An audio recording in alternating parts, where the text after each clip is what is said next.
സിനിമയിലെ പ്രമുഖരിൽ നിന്ന് ജീവന് ഭീഷണി നേരിടുന്നു എന്ന നിർമ്മാതാവ് സാന്ദ്ര തോമസ് കേസുമായി മുന്നോട്ടു പോയതോടെ ഇനി മലയാളത്തിൽ സിനിമ ചെയ്യാൻ കഴിയുമെന്ന് വിചാരിക്കേണ്ട എന്ന് പലരും ഭീഷണിപ്പെടുത്തി. ഈ നാട്ടിൽ ജീവിച്ചിരിക്കേണ്ടേ എന്ന് ചോദിച്ചു. ബി ഉണ്ണികൃഷ്ണൻ അടക്കമുള്ളവരെ വിമർശിച്ചതിന് ശേഷം ഭീഷണികൾ അവസാനിച്ചിട്ടില്ല എന്നും സാന്ദ്ര ന്യൂസ് 18 Q18 വെളിപ്പെടുത്തി. ബി ഉണ്ണികൃഷ്ണനെതിരെ നിർമ്മാതാവ് സുരേഷ് കുമാറിനെതിരെയൊക്കെ വളരെ രൂക്ഷമായിട്ടുള്ള ആരോപണങ്ങളും പരാതികളുമാണ് സാന്ദ്ര ഉന്നയിച്ചത്. അതിനുശേഷമുള്ള സമയമൊക്കെ എളുപ്പമായിരുന്നു. പേരെടുത്ത് വിമർശിച്ചതിന് ശേഷം ഒരുപാട് ഭീഷണികൾ എനിക്കുണ്ടായി. എനിക്ക് പേരെടുത്ത് വിമർശിക്കാൻ തീരുമാനിച്ചത് തന്നെ അത്രയ്ക്കധികം എന്നെ എന്താ പറയാ, നമ്മളെ ഒരു ഭിത്തിയോട് ചേർത്ത് നിർത്തി ഇനി ഇതിനപ്പുറത്തേക്ക് നമുക്കൊന്നുമില്ല എന്ന് നമ്മൾ ഫീൽ ചെയ്യില്ല. ആ ഒരു സമയത്താണ് നമ്മൾ ഇന്ന ആളാണ് എന്നെ ഉപദ്രവിക്കുന്നത്, ഇന്ന വ്യക്തിയാണ് എന്ന് ഞാൻ പറയാൻ തീരുമാനിച്ചത് അവിടെയാണ്. എന്റെ വർക്കിനെ എഫക്ട് ചെയ്യുന്ന, അല്ലെങ്കിൽ എന്റെ മാത്രം എന്റെ ജീവനെ എഫക്ട് ചെയ്യുന്ന ഇങ്ങനെയുള്ള രീതികളിലാണ് അവർ അറ്റാക്ക് ചെയ്യാനായിട്ട് ശ്രമിച്ചത്. എന്റെ സുഹൃത്തു വലയങ്ങളിൽ എന്റെ സുഹൃത്തുക്കളെ, എന്റെ വർക്കിനെ, അതിനെയൊക്കെയാണ് അവർ ഇല്ലാതാക്കാനായിട്ട് ശ്രമിക്കുന്നത്. എനിക്ക് 2-3 പ്രാവശ്യം പാനിക് അറ്റാക്ക് വന്നു. എനിക്കത് ഭയങ്കരമായി എന്നെ മെന്റലി അത് എഫക്ട് ചെയ്തു. അപ്പം ഇതിൽ കൂടുതൽ അനുഭവിക്കുന്ന സ്ത്രീകളുടെ ഒരു അവസ്ഥ ആലോചിച്ച് നോക്കും. അപ്പൊ ഞാൻ നിയമ നടപടികളുമായി മുന്നോട്ട് പോവുകയാണെന്ന് പറഞ്ഞപ്പോൾ എന്നോട് പറഞ്ഞു, ഇനി ഇവിടെ സിനിമ ചെയ്യണ്ടേ, ഇനി മലയാള സിനിമയിൽ നിൽക്കണ്ടേ, സാൻഡ്ര എന്ത് ബിസിനസ് ഇനി ചെയ്യും, ഇവർക്കെതിരെ കംപ്ലൈന്റ് കൊടുത്താൽ, അല്ല ഞങ്ങൾക്കെതിരെ കംപ്ലൈന്റ് കൊടുത്താൽ ഇനി ഇവിടെ സിനിമ ചെയ്യണമെന്ന് ആഗ്രഹമില്ലേ, പിന്നെ ജീവിച്ചിരിക്കണമെന്ന് തോന്നില്ലേ? എല്ലാവരും പ്രബലന്മാരാണ്, എല്ലാവരും പല രാഷ്ട്രീയ പാർട്ടികളിൽ സ്വാധീനമുള്ള ആൾക്കാരാണ്. അപ്പൊ ഇങ്ങനെയുള്ള ആളുകൾക്ക് അഗെയിൻസ്റ്റ് കൊടുക്കുമ്പോൾ മറ്റു സ്ത്രീകളുടെ കൂട്ടല്ല, മറ്റു സ്ത്രീകൾ ഒരു വ്യക്തിക്ക് അഗെയിൻസ്റ്റ് ആണ് കൊടുത്തിരിക്കുന്നത്. എന്റേത് അങ്ങനെയല്ല. അപ്പൊ അതുകൊണ്ട് തന്നെ എനിക്കിനി ഒരിക്കലും ഇവിടെ സിനിമ ചെയ്യാൻ പറ്റില്ല, എനിക്ക് എന്നെ ജോലി ചെയ്യാൻ സമ്മതിക്കില്ല എന്നുള്ള രീതിയിലാണ്. അത് അടിവരയിട്ട് പറയുന്ന രീതിയിൽ എനിക്കിപ്പം ഈ മീഡിയ കൂടെ പറയാൻ ബുദ്ധിമുട്ടാണ്. എന്നാലും പലരും വിളിച്ചെന്നെ ഭീഷണിപ്പെടുത്തി. കാര്യം എനിക്ക് പ്രശ്നം വരാൻ പോകുന്നത് പ്രൊഡ്യൂസേഴ്സ് അസോസിയേഷനിൽ നിന്നായിരിക്കില്ല, എനിക്ക് മറ്റൊരു അസോസിയേഷനിൽ നിന്നായിരിക്കാം പ്രശ്നം വരാൻ പോകുന്നത്. എന്റെ അടുത്ത് ചിലപ്പോൾ ആർട്ടിസ്റ്റുകൾ സഹകരിക്കാതിരിക്കാം, സെഫ്ക സഹകരിക്കാതിരിക്കാം. ഇങ്ങനെയുള്ള രീതിയിലായിരിക്കും എന്നെ അവര്, അല്ല എന്റെ സിനിമ തിയേറ്ററുകളിലേക്ക് എത്തിക്കാതെ വരും. ഞാൻ സിനിമ ചെയ്താലും തിയേറ്ററുകളിലേക്ക് തിയേറ്റർ കിട്ടാതിരിക്കാം. ഇങ്ങനെയൊക്കെയുള്ള രീതിയിൽ എന്നെ ഉപദ്രവിക്കും എന്നുള്ള രീതിയിൽ എല്ലാവരും പറഞ്ഞു എന്റെ അടുത്ത്. താരസംഘടനയും മലയാള സിനിമയും ഇപ്പോഴും വേട്ടക്കാരുടെ നിയന്ത്രണത്തിൽ ആണ് എന്നും സാന്ദ്ര തോമസ് പറഞ്ഞു. ഈ കോക്കസിനോടാണ് സർക്കാർ പോലും സിനിമാ മേഖലയിലെ കാര്യങ്ങൾ അന്വേഷിക്കുന്നത്. സിനിമ കോൺക്ലേവിന് നേതൃത്വം കൊടുക്കുന്നതും ഈ വേട്ടക്കാർ ആയിരിക്കുമെന്നും സർക്കാർ ശക്തമായ ഇടപെടൽ നടത്തണമെന്നും സാന്ദ്ര തോമസ് Q18 പറഞ്ഞു.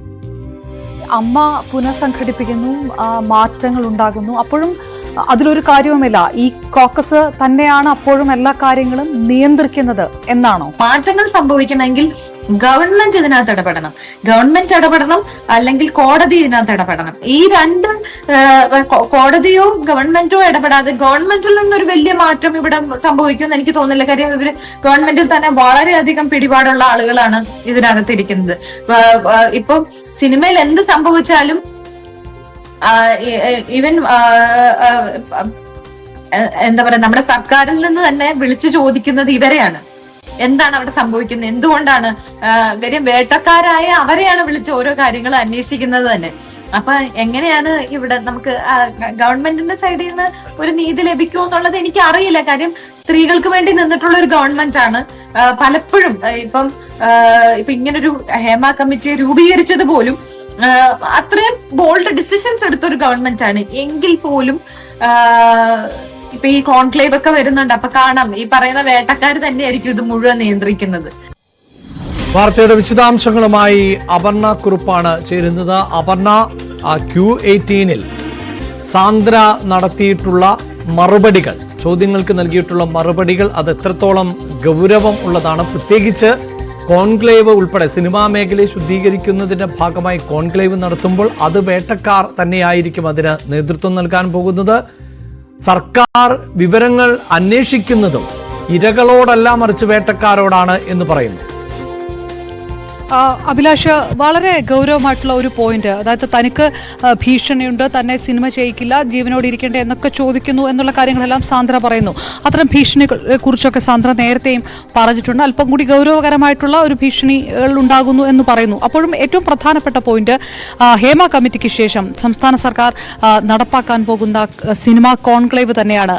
അമ്മ എന്ന താരസംഘടനയിൽ മാറ്റങ്ങൾ ഉണ്ടായി എന്ന് പുറത്തു നിൽക്കുന്നവർ വിചാരിക്കുന്നു. അതായത് ആ രീതിയിലുള്ള ഒരു മാറ്റം സംഘടനാ തലത്തിലും സ്ത്രീകളുടെ അവകാശം ഉറപ്പാക്കുന്നതിലും ഉണ്ടായി എന്ന് വിചാരിക്കുമ്പോൾ അതല്ല ഉണ്ടായിരിക്കുന്നത്. അത് വെറും കണ്ണിൽ പൊടിയിടൽ മാത്രമായിട്ടുള്ള ഒരു മാറ്റമാണ് ഉണ്ടായിരിക്കുന്നത്. കൃത്യമായിട്ട് താരസംഘടനയുടെ നിയന്ത്രണം ആരുടെയൊക്കെ കയ്യിലായിരുന്നോ അവരുടെയൊക്കെ കയ്യിൽ തന്നെയാണ് ഇപ്പോഴും എന്നാണ് സാന്ദ്ര തോമസ് പറയുന്നത്. അതായത് താൻ അനുഭവിക്കുന്ന ഈ പല തരത്തിലുള്ള സമ്മർദ്ദങ്ങൾക്കും പിന്നിൽ താരസംഘടനയ്ക്കും പങ്കുണ്ട് എന്ന് പറയുന്നു.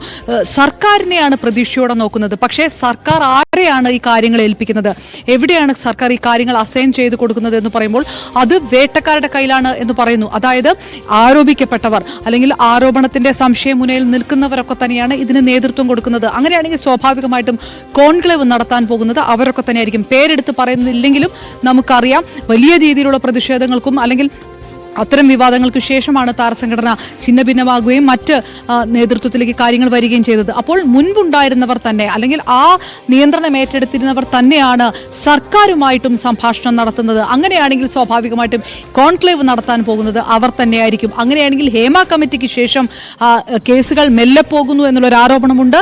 അതിന് തൊട്ടുപിറകെ ഈ ഒരു ആരോപണം കൂടി ശക്തമാകും. എന്ത് ഗുണമാണ് സിനിമാ കോൺക്ലേവ് കൊണ്ട് സിനിമാ മേഖലയിലെ സ്ത്രീകൾക്കുണ്ടാവുക? ആരാണ് ഈ കാര്യങ്ങൾ ഡീൽ ചെയ്യുന്നത്? സർക്കാർ ആരെയാണ് കാര്യങ്ങൾ ഏൽപ്പിക്കുന്നത്? സിനിമാ മേഖലയിലെ പ്രശ്നങ്ങൾ പരിഹരിക്കപ്പെട്ടോ എന്ന് സർക്കാർ ആരെയാണ് ഏൽപ്പിക്കുന്നത്? വേലി തന്നെ വിളവ് തരുന്ന ഒരു സാഹചര്യത്തിലേക്ക് ആണോ പോകുന്നത്? അങ്ങനെ ഒരു പ്രഹസനം മാത്രമാണോ സിനിമാ കോൺക്ലേവ് എന്നുള്ള സംശയം പല ഭാഗത്ത് നിന്ന് വന്നതാണ്. അത് തന്നെ സാന്ദ്ര തോമസിന്റെ ഭാഗത്ത് നിന്ന് വരികയും ചെയ്യുന്നു. സർക്കാർ കൃത്യമായി ഇടപെടൽ നടക്കണമെന്ന് പറയുമ്പോൾ ഈ കഴിഞ്ഞ സമയങ്ങളിലൊക്കെ ഹേമ കമ്മിറ്റിയുമായിട്ട് ബന്ധപ്പെട്ട് ഉണ്ടായിട്ടുള്ള കേസുകളിൽ പോലും അറസ്റ്റുകൾ നടക്കാത്തത്, അത് നീണ്ടുപോകുന്നതെല്ലാം ഇതിന്റെ തുടർച്ചയാണ് എന്നുകൂടി പറയേണ്ടതായിട്ട് വരുന്നു. അഭിലാഷം, യെസ്, ഇതാണ് വാർത്തയുടെ വിശദാംശങ്ങൾ. അങ്ങേയറ്റം ഗൗരവമേറിയ വെളിപ്പെടുത്തലുകൾ ആണ് നടത്തിയിട്ടുള്ളത് സാന്ദ്ര തോമസ്. ഈ അഭിമുഖത്തിന്റെ വിശദാംശങ്ങൾ ആണ് ഇപ്പോൾ അപർണക്കുറിപ്പ് നൽകിയതൊപ്പം അഭിമുഖത്തിന്റെ പൂർണ്ണ രൂപം ഈ വാർത്താ ബുള്ളറ്റിന് ശേഷം 9 മണിക്ക് കാണാം.